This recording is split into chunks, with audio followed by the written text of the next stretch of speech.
You are looking at Julian's pronunciation guide, where we look at how to pronounce better some of the most mispronounced words in the world, like this other curious word. But how do you say what you're looking for today?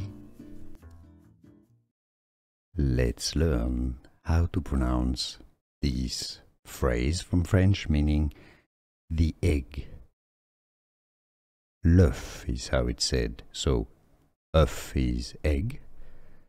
The L apostrophe replaces le, the determinant le, so should be le œuf, but you can't really say le œuf, so there's this rule that rather than writing and saying le œuf, you just link it up with the L apostrophe and say l'œuf, l'œuf.